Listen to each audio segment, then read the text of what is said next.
Hey there, Fit Family. It is Tamra, and I am coming to you guys kind of early in the morning. It's like 9 my time, so I've actually been up since about 5. I always wake up at 5, and I am here just to share with you a little bit about that miracle morning, as I like to call it. I've seen a lot of people talking about, when do I get my workout in? How do I do this? They're getting back from work, and then you have kids or the husband, or you're just making dinner, and it just gets a little hectic in the evening. And so that's why I'm a really, really big advocate for your miracle morning, and kind of starting your morning off with your workout if it's something that fits into your lifestyle. And I say this after I've done this for years. So don't think that this is something easy. If this is like your first time that you've been working out with us, and it might be your first time working out in years, and you have never been a morning person, don't expect to like your mornings right away. Like, do not expect it at all. It took me, I would say, like a month to kind of like it, 3 months to really like my mornings. So I've been a morning person, like I said, for a while now. I started off in a health and wellness community, not this one, but a different one. And one of the things that they always talked about was your morning routine, getting your morning going. And I've just kind of stuck with this. So one of the things that really helps if you are trying to get your workout in the morning is to go ahead and have your clothes laid out. It's a simple little task that you wouldn't think is that big of a deal, but it makes a big difference for me, at least. I know if I go ahead and have my workout stuff already out, that I can grab it. Like if my husband's still sleeping, our kids are sleeping, the dogs are sleeping, I can just grab it and I can go downstairs rather than opening my drawers and trying to find it. I know some people even sleep in their workout gear. I sleep naked, so that doesn't work for me. But the next thing that I do in the morning is I do what's called a miracle morning. It's from a book called The Miracle Morning. I've read both The Miracle Morning and The Miracle Morning for Network Marketers, and I really love them. And I will share that that book, I think, would be helpful for anybody that just wants to get their mindset going. And I see I have somebody on here live. I don't know how to look at comments and stuff, but I'm sorry. And hi, thanks for joining.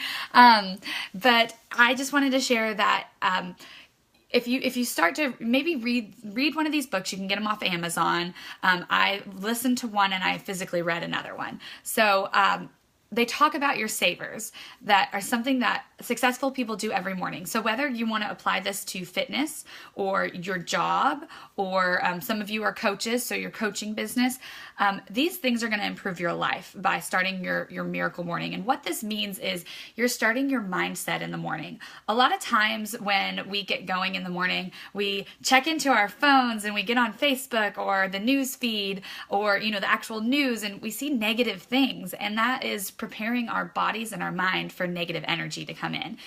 So what I do in the morning is I do what's called the savers. Savers is silence, affirmations, visualizations, exercise, reading, and scribing. Scribing is journaling. So you don't have to do all of these. So for me, silence is really hard. I'm really not I do all of my activities in silence, but I'm not a great meditator, basically. I do have the Om app, Omvana, and it is nice occasionally to do it, but it's not something that I regularly do. The one things that I regularly do is scribing. I always write in a journal. I love the 5-minute journal. Love it so much. And then if you have a work goal or a personal goal, I also really recommend the Freedom Journal. This one is a little bit more intense than like the 5-minute journal. And both of these are morning and night. So it's a really cool way to kind of get your mindset in the right place. Visualization is just kind of thinking about your day. So for me, that's just, I have a checklist every day of the things that I do and the things that I want to get done. And so I just go through that checklist. I normally write it down the evening before to get it all out of my head. And then I look at it again in the morning, scratch off anything that I don't think is going to be important. And then I have it for the day.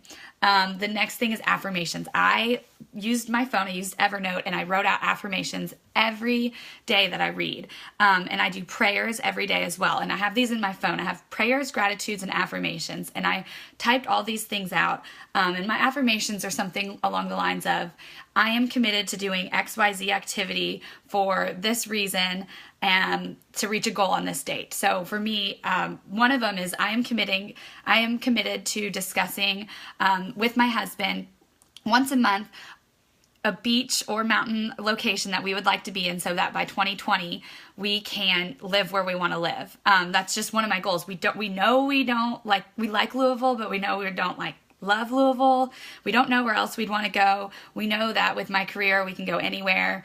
But it's just not a huge priority. So I'm like, we just talk about it monthly. Like, where do we want to go? So that's just one of my affirmations. Or I am committed to giving my daughter an hour of my day every single day without any technology, like no TV, no phone, nothing. Like, we go outside and we do something. So those are things that I commit to, and I say my affirmations every day so that I remember what's important to me. And they can change. So, and then the last thing that I do is I read a Bible app. I use my Bible app, or if I'm in a Bible study, I do my Bible study work. And then the last thing I do, is my exercise. And so I try to do all these things before my daughter gets up. That first step of journaling, affirmations, prayers, gratitudes, all that stuff, and my Bible stuff, I try to do it in like 30 minutes. So I try to really condense it. And sometimes it's longer, sometimes it's shorter, but that way I have 30 minutes for my workout. So I just try to plan to do this an hour before our family wakes up. So I just give myself an hour of time. And why I think it's really important in the morning to start this is this could be your only solo time. You could be a teacher and you're around crazy kids all day long. You could be working in an office and you're around people that are just not filled with positive energy all day long. But if you take this time, or you could be a mom like me and you have a wild, crazy toddler that is just, sometimes you're like, what are you doing? Who is this child? And you just need some sanity in your life. This is my sanity time. This is my me time. I will say my exercise doesn't always happen before she wakes up because she's not the best at sleeping in. She's an early riser like myself. So sometimes I have to work out with her, but if I can get my morning started and my attitude started right, and I know all of this is going to change when this next little one is here. Like, I know my mornings are going to change, but if you can implement some of these things, whether it's 5 minutes, 10 minutes, 30 minutes, or a full hour, I guarantee that you're going to have a better start to your day, and that you'll really learn to appreciate the things that are happening around you. You'll start to see the positive more, and you'll really start to get in the mindset of really what's important in your life, especially if you start to write those affirmations down or those gratitudes down. So I just wanted to share this with you guys because I know some people are struggling with getting their workouts in. And, if there's not a time in the morning to do this, just set aside a time in the evening to do this. If it's after the kids have gone to bed, or if it's straight when you and your spouse get home from work and you have time, or if you have kids, you have him watch the kids for 30 minutes and you just go to a little corner, or heck, get out of the house and go do it. I can guarantee that this is something that will add value to your life and will make you just a happier, more positive person, which is something that in our challenge groups and in our accountability team and in Reach Ohana community that we really strive for, is that overall sense of health and happiness combined. You don't just want to be healthy and, not a happy person. So anyways, sorry if this is a little bit long, but I just had to share this with you guys because I thought it was really important, and I hope that it adds value to some of you guys today.